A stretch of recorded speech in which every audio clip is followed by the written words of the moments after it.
భారతదేశానికి స్వాతంత్రం రావడం అంటే కేవలం బ్రిటిష్ వారు వెళ్ళిపోవడం మాత్రమే కాదు, అణిచివేతపై సామాన్యుడు సాధించిన విజయం. కానీ దేశమంతా స్వేచ్ఛావాయువులు పీలుస్తున్న వేళ తెలంగాణ గడ్డ మాత్రం ఇంకా బానిస సంఖ్యలలోనే ఉంది. ఒకవైపు నైజాం నవాబుల నిరంకుశత్వం, మరోవైపు దేశ్ముఖ్ల దౌర్జన్యం.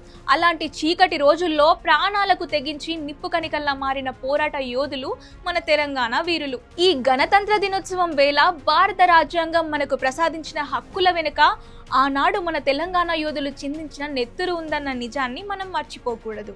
అసలు ఆ పోరాటం ఎందుకు మొదలైంది? కొమురం భీం, చాకలి ఐలమ్మ వంటి వారు ప్రపంచానికి నేర్పిన పాఠం ఏంటి? ఈ వీడియోలో చూద్దాం. మనం స్వాతంత్ర పోరాటం అనగానే 1857 సిపాయిల తిరుగుబాటు గురించి మాట్లాడుకుంటాం. కానీ అంతకంటే ముందే ఆదిలాబాద్ అడవుల్లో పరాయి పాలనపై గర్జించిన వీరుడు రామ్జీ గోండ్. బ్రిటిష్ వారితో చేతులు కలిపిన నైజాంకు వ్యతిరేకంగా రోహిల్లాలతో కలిసి ఆయన చేసిన పోరాటం సామాన్యమైంది కాదు. రామ్జీ గోండే పోరాటం కేవలం భూమి కోసం మాత్రమే కాదు, అది ఆత్మగౌరవ పోరాటం.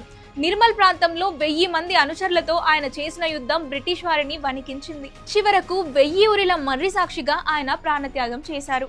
ఒక వ్యక్తి కోసం 1000 మందిని ఉరి తీశారంటే ఆ పోరాట తీవ్రత ఎంతటితో ఊహించుకోండి. నేటి మన గణతంత్రంలో మనం అనుభవిస్తున్న స్వేచ్ఛకు పునాది రామ్జీ గోండ్ వంటి వారి బలిదానమే.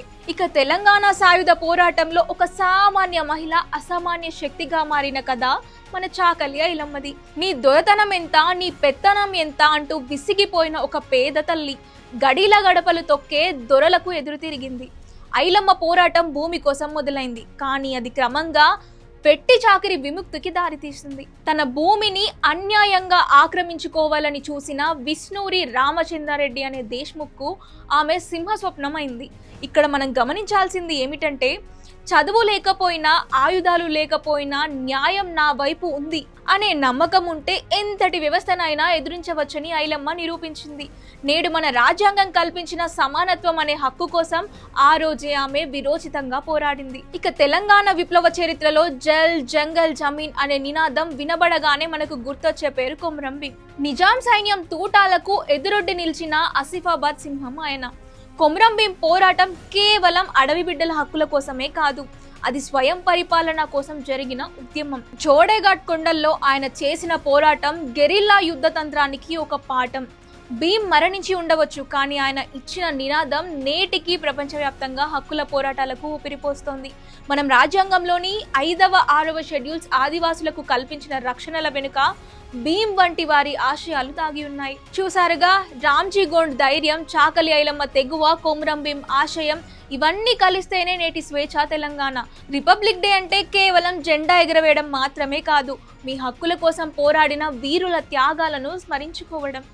వారు కలలుగన్న సామాజిక న్యాయం, ఆర్థిక సమానత్వం సాధించినప్పుడే నిజమైన గణతంత్రానికి అర్థం ఉంటుంది.